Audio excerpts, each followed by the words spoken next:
You're with The Capitalist Sage, a twice-a-month podcast that seeks out entrepreneurs and experts that speak to the real-world life of doing business for their sage advice. Now, with your hosts, Karl Barham and Rico Figliolini. Welcome to The Capitalist Sage podcast. We're here to bring you advice and tips from seasoned pros and experts to help you improve your business. I'm Karl Barham with Transworld Business Advisors, and my co-host is Rico Figliolini with Mighty Rockets Digital Marketing and publisher of the Peachtree Corners magazine. Hey, Rico. Hey, Karl. Thanks for the introduction. No problem. Today's guest is Cliff Bramble, an entrepreneur and founder and owner of Noble Fin Restaurant. Also, he has a new company called Hungry Hospitality, and he's also a part owner of Rathburn's Restaurants. Lots of years of experience in the restaurant business, here to share with our audience today a little bit about himself and about tips that can help you improve your restaurant business. Hey, Cliff, how you doing today? Doing fantastic. Nice and sunny outside. Perfect day. Perfect. Appreciate you coming out, Cliff.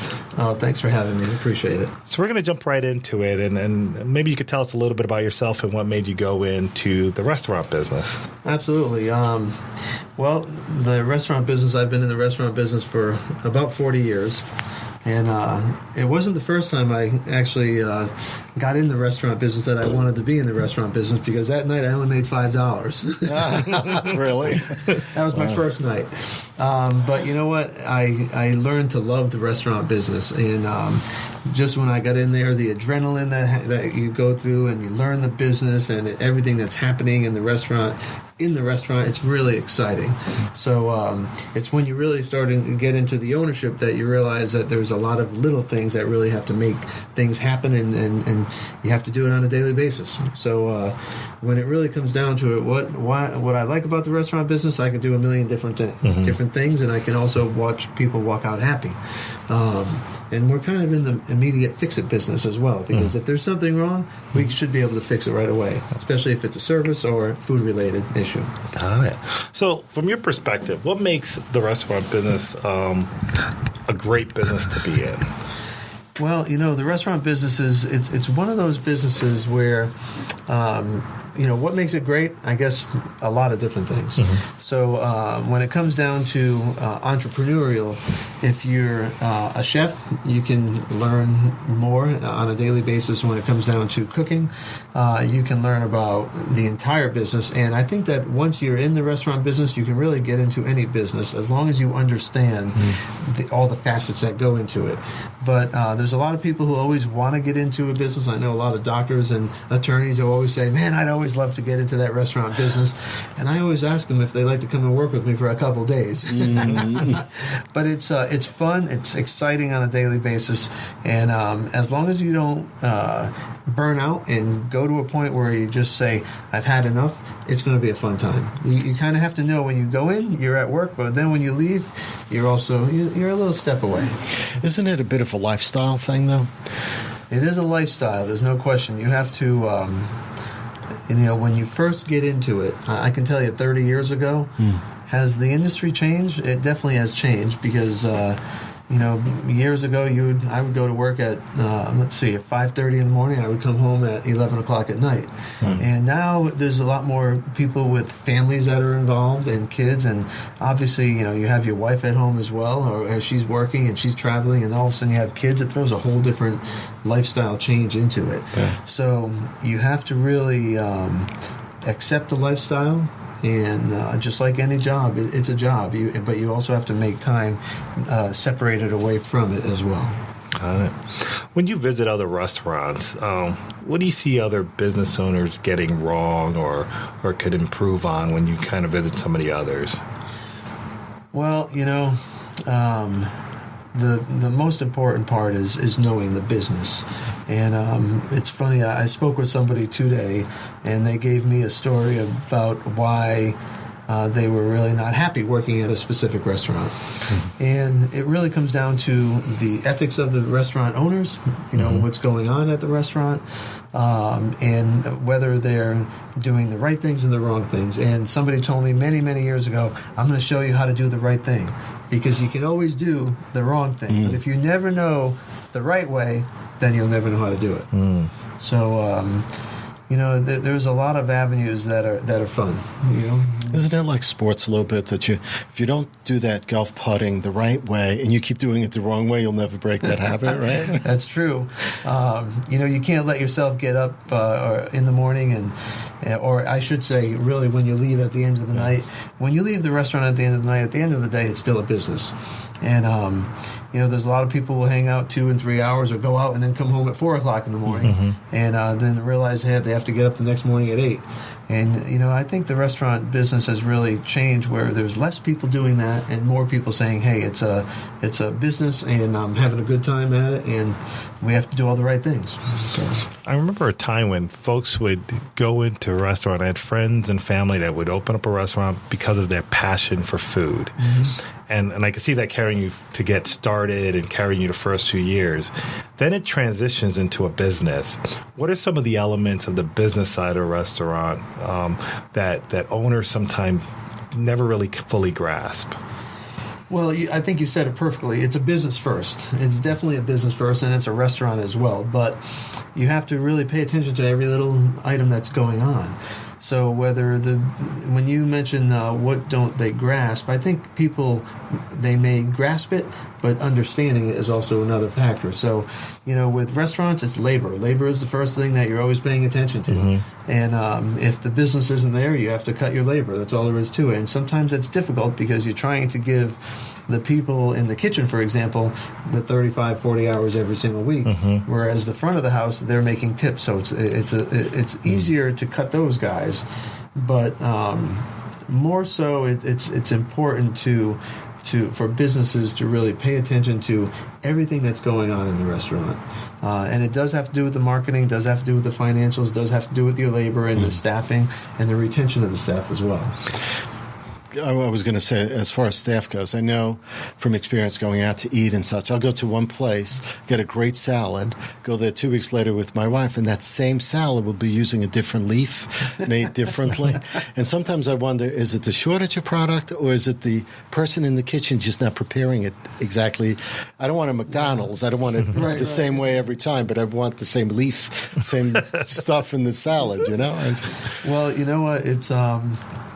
The chain restaurants have it down perfect. I will tell you. There's a lot of chain restaurants. McDonald's is a great example. I mean, hey, they've got it down perfect. They know the sweet and the saltiness that goes onto that hamburger, and that's what people like. But when you go into a restaurant one time and if the dressing is a little different this time compared to 2 weeks ago, it could be a variable of items. It could be that they're not doing line checks. The cooks or the chefs aren't doing the line checks. Somebody different may have made it. They may have hired somebody new, and every time in the restaurant business, when you hire new cooks, sometimes the food changes. So it's very important to have that retention of the staff, especially in the kitchen. I would think. And then when you have the chef has to pay attention as well because the chef is going around tasting all those different items. But when it comes down to it, sometimes the leaves on the salad, there's no question. Sometimes, you have to, like 2 months ago, all of a sudden, Caesar salads, for example, you couldn't serve Caesar salads, and everybody was scrambling for, oh man, what do we do?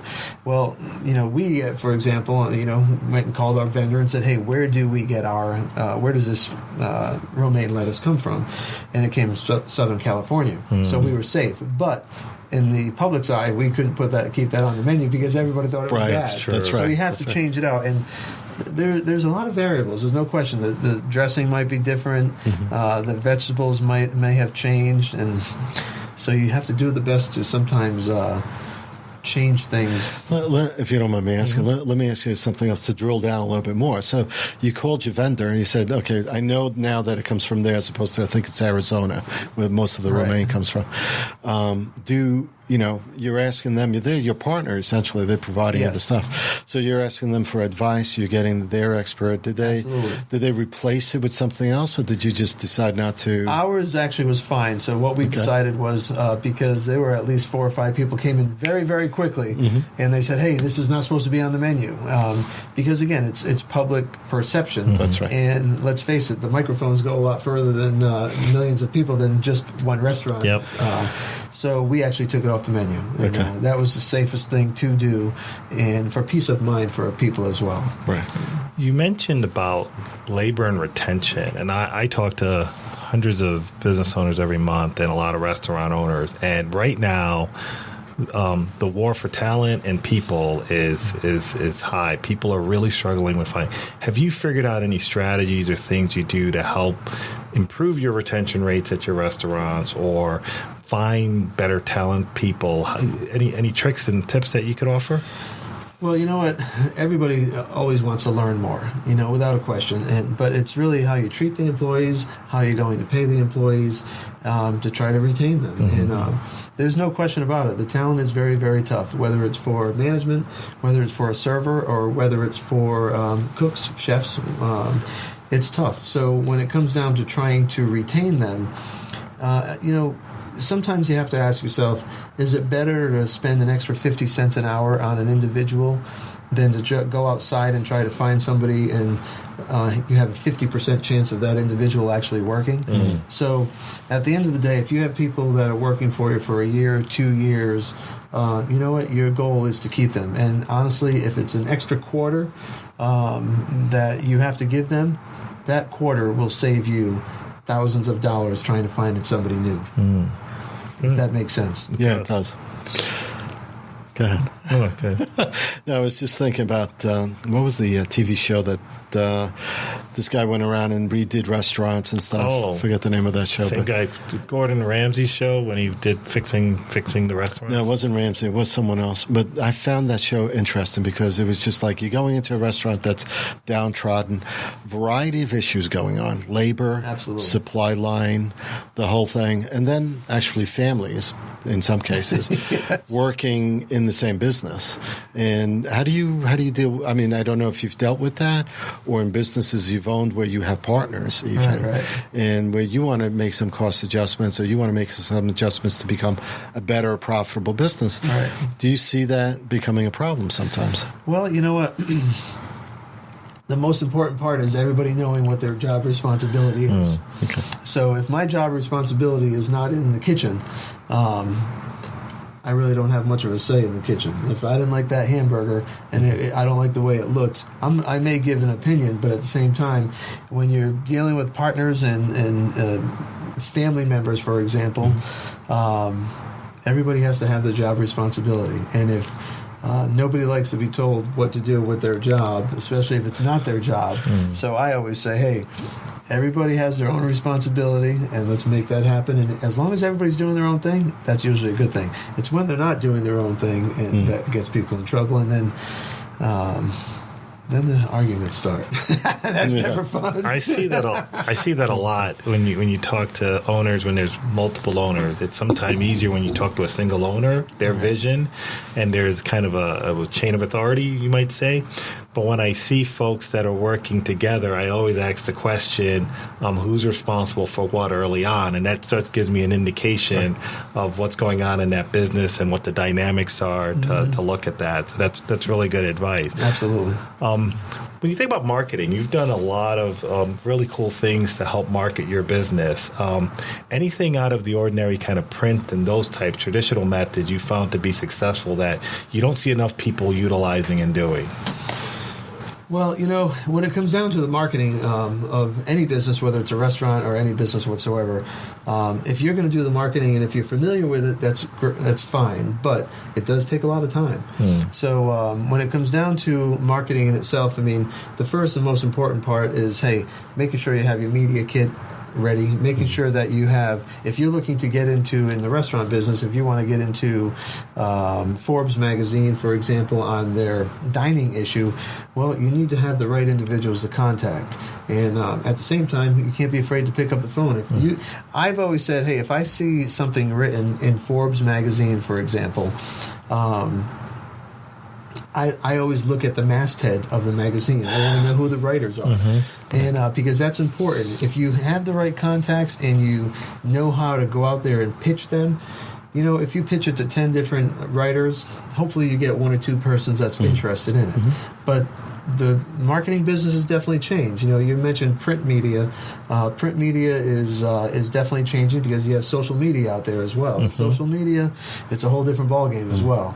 But if you use it correctly, and if you're using Instagram or you're using LinkedIn or you're using even Facebook, and you tag individuals, number one, it's tough to know if they actually have ever seen it. Mm-hmm. You hope they have, but it's the ultimate compliment when they do call you up, or you don't even realize that they took your information and they ran with it and they wrote an article about it. Mm-hmm. And that's a nice thing. So I've been fortunate in that regards where writers have done that, and they've taken the information, whether it's from your website or yourself, that you have fed them. I always say, hey, you have to feed the beast, and you have to feed the beast of the media, of the people out there who need the information, because they really can't do their job unless you give them the information. It's funny the way you went into the writer part and the publicity part, which is good marketing. You didn't get into the social media for the consumer side. Right. But I found, because very few people talk about that, about getting publicity that way and using social media that way to tag the writers, to get them interested. Well, tagging the writers in the magazines, it's just another avenue. You have to try everything that you possibly can. When you have a business and you have a restaurant, whether it's any type of business, if you're trying to market your restaurant, you're marketing it because you want to get great word of mouth. Word of mouth is the number one reason people are going to come in for your restaurant. They're the number one reasons why they find out about you. And I'll tell you what, the credibility of being in a food magazine is fantastic, or the credibility of having somebody write an article about you, it goes a long ways, because you can continue to market that. Instagram, Facebook, and all those, there's a lot of intangible areas there that are difficult to really put the data on, but at the same time, you're maintaining that brand awareness. So even businesses not in the industry, not in food, let's say, they should be doing that in their industry as well, though. Absolutely. If you're a sign company, there's a great example. If you're a sign company, you should know the 10 best sign magazines that are out there. Because there's on that masthead in that magazine, it tells you the writers who are writing those articles. Well, you might not have their emails, and you might not have their phone numbers, but if you look them up on the internet, there's data out there. You can find them, and hopefully you can get, you can pitch that different sign that you have coming up that nobody's ever done before. I remember seeing when Amazon started doing the reviews to help people, and I don't know that it consciously happened, but I know most people will look at those reviews and make a purchase decision based on people they don't know. They read 3 or 4 reviews and they love it, and they're literally making their purchase decision on people they don't know. When you look at restaurant business, are there places where people do? I know next door people look on. But when I look for a restaurant, I'll see Yelp, I'll see Nextdoor, and I see people commenting. I don't know that I'm as far along as I am with Amazon to make a choice on where to go based on those. Have you seen that happening, and do you use some of those medias to help? You know what? The reviews are out there. The reviews on whether it's Yelp, Google, hotel websites, the reviews are out there. People do read the reviews, and when I went to Charleston a couple months ago, and the first thing I did was look at the reviews on certain hotels, and it gives it good credibility, or bad, and you don't want the bad, but it does do the perception and the credibility of that establishment is definitely there by those reviews. So, the goal is to have all positive reviews, but you can't please everybody. When you're serving 5,000 people every single month or 6,000 people every single month, sooner or later somebody's going to write something negative. But at the same time, you can always, the way Yelp is set up, you can respond to them. The way Facebook is a great example as well. Facebook has the reviews. You can respond to those people as well. Now, you can respond to them, but they never might respond back to you, But I do find that the credibility of Yelp and Google reviews, although they are there, the number of times that individual has written a review is important as well. If it's their first time and they don't have a profile on their face on their profile, sometimes you wonder if it's a real person. But if it says that they've given 350 reviews and their reviews are 10 paragraphs long, the credibility is definitely there. So if I could ask a little bit different, so we talked a little bit about marketing, we talked a little bit about labor and some of the food stuff. Let's get to the P&L statements of a restaurant and so on. What are some of the things you think people that are either entering being a restaurant owner or existing ones should really understand around their P&L, profit and loss statement on their business? Well, the profit and loss statement, without a question, I mean, it's your checkup. It's your health checkup of your business, if you want to look at it that way. The profitability of any company, whether it's a restaurant or anything, it relies on that. So you can have a clean profit and loss statement, and as well as a balance sheet. The balance sheet is obviously how strong you're going to be. But when it comes down to the P&L, especially for somebody who's just getting into the restaurant business, hey, the first thing is they have to know who their accountant is and where they're putting or coding all of their invoices. And their general ledger is going to tell them that really, really quickly. But when it comes down to looking at the P&L and really understanding it, they need to know their prime costs. That's the first most important thing. They need to know their cost of sales, and they need to know their labor. So their cost of sales and their labor is going to make up their prime costs. And if they look at it in the upscale restaurant segment, and it's over 68, 69%, that's a high prime cost. But they have to pay attention to every one of those operating line items. But labor is definitely one of the most important parts of it. So you can start really, really easy by making that P&L really look good with your best sales that you're going to have. The sales drive everything. But at the same time, as you look at it through the week, the scheduling, the management scheduling the staff is definitely very important too. Because if you schedule your staff incorrectly or overschedule, it's very difficult to cut them during the week. So it's very important to, in my opinion, to pay attention to the schedule before the week is started. And that way the numbers fall in line correctly. But the P&L statement, you're going to look at your occupancy cost, the occupancy cost that either whether you own the business or not, or own the building or not.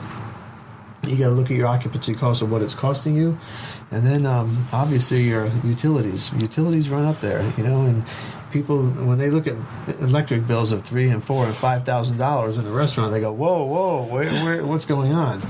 But restaurants they're expensive to operate, without a question. It's changed, I'd imagine, over the years, though, right? Like a couple of decades ago, a lot of it, half of it was probably cash. Less of it was credit and debit. Today, probably, I don't know what the percentage, but I got to believe, in the 80s or 90s are paid in debit or credit at this point? Absolutely. I mean, there's a lot of restaurants in the upscale segment, right? Without a question. I say upscale, 50 to a higher check average per person. Without a question, you're looking at 90 to 92% people paying credit cards.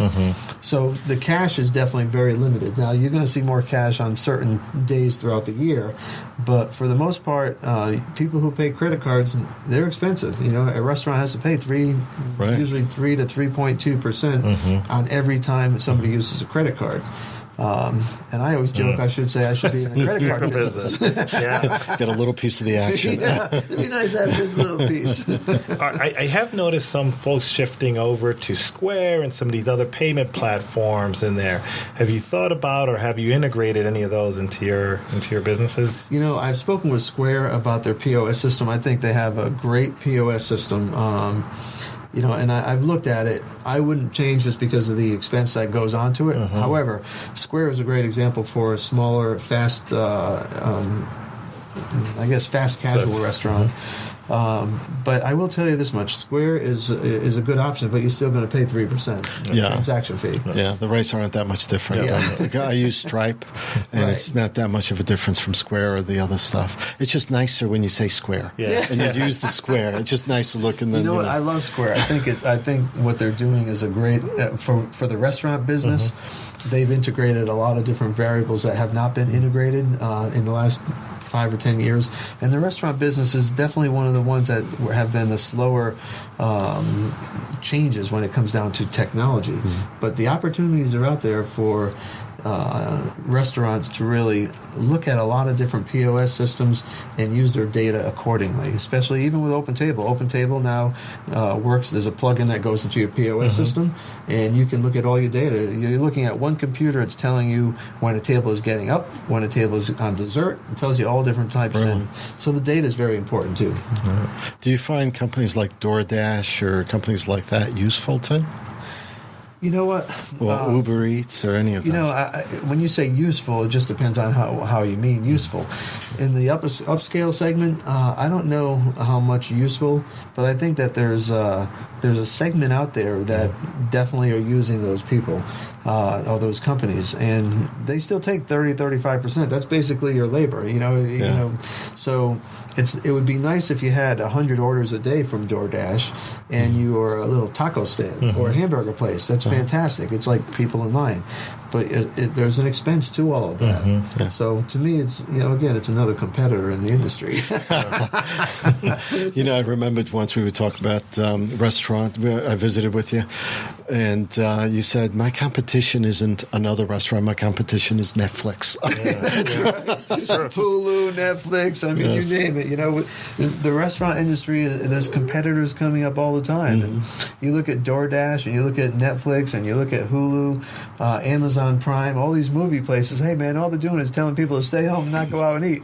I mean, even a snowstorm is a competitor because it doesn't let people leave the house. That's so true. I wonder, so if you were looking at a restaurant, are there things that you would look for in a restaurant to say this is a worthwhile investment? Well, sales is the first part, and then covers the number of people coming in and out of that restaurant, because everything else should fall in line. If your sales are great and your covers and the covers are growing, not your check average, but your covers, which is the number of people going in a restaurant, if those are growing, hey, that's all fantastic. If they remain the same year after year, but the sales are still there, that's great. And there's also profitability there, too. So, there's many years ago, there was a place that opened up Boston Chicken.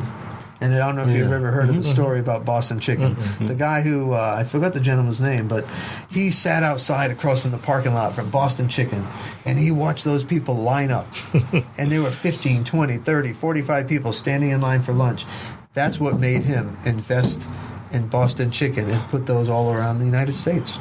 There was a line out the front door. Everybody wants a line. Yes. You look at when Chick-fil-A opens up a store, they have people staying there overnight for store openings. They do a great job, I mean, so there's no question. If you look at a restaurant, you want to have a successful team, you want to have a successful sales, but you also want to have the number of people coming in there quite consistently, and that just brings more people to you. So the sales drive everything. We're heading into the end of the podcast. So if I could ask you, thank you for sharing some of those insights. So what do you have going on? Is anything? What are you doing now? Anything new that you're doing? Well, I just started a new company called Hungry Hospitality. Hungry Hospitality is a restaurant consulting company, and what we do is really we look at restaurants and opportunities for their marketing, for startups, for financial, really everything I've been giving away for free for 30 years. I'm finally going to say, okay, I'm going to charge for this. So it's interesting because a lot of people have called me in the last 2 weeks. They have a lot of everyone has a different question. And a lot of them has to do with marketing, without a question. Marketing is always key because people's first question is, how can I get more business? And it does go back to creativity. It does go back to giving information out to the public. But, I have, the Hungry Hospitality is going on, and, I'm always looking for different opportunities to expand, or maybe another restaurant, and we'll see what happens. Where can they find more information? They can go to hungryhospitality.com, or if they want to go to the restaurant, they can go to noblefin.com. And we're always around. We're always online 24/7. Great. Oh, that's fabulous. Well, I want to thank you for being a guest today and helping share some of your experience and advice with our audience. I want to thank Atlanta Tech Park for hosting us. Great place. Really good place for you to check out. If you're thinking of starting a business or looking for a great environment to work, definitely come by, take a tour of Atlanta Tech Park. I think it's really good. A really good place for folks that are starting out in business, and it's a great environment for folks to exchange ideas.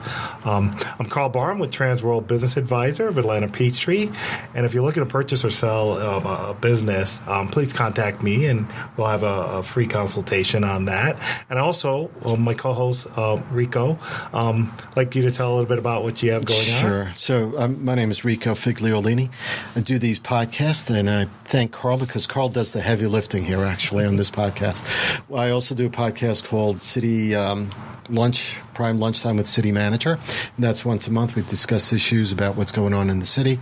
And that's cool with Brian Johnson. He's a straight shooter. We spend an hour talking about all sorts of stuff. I also do Peachtree Corners Life, which is about the city and things going on in the city. And we interview political candidates. We have other people that show up that are writers, authors, and pageant winners. And it's an interesting group of interviews that I get a chance to meet lots of different people.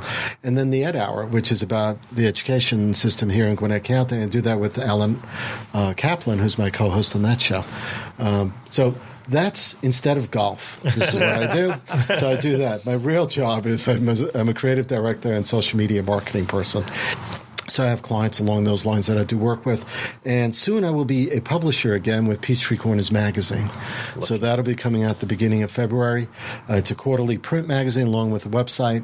And we're going to be hopefully telling good, great, compelling stories about this city, this community, and the people that live here. I love that that's coming out. I think local news and understanding what's going on in the community is a challenge to find now. Mm-hmm. And when you're looking for restaurant ideas or what's going on in the city, I think a local magazine like that. So thank you for pulling that together and getting that going. So excited to see that. Yes, I can't wait to get it out awesome. The door into the printer. Excellent. Well, we'd like to thank you. We have more guests coming in the upcoming weeks. Our next guest will be focused on accounting impact of tax changes in the new coming year. So there's some things that if you own a business, you should know about and should be asking your accountant about, and that's going to be a focus of that. In our next podcast, and we have more to come after that. So thank you, everybody. Thank you very much. Thanks. This has been The Capitalist Sage with Karl Barham and Rico Figliolini, the twice-a-month podcast with entrepreneurs and business experts. We hope you enjoyed this episode. Want more? Visit our website at capitalistsagepodcast.com.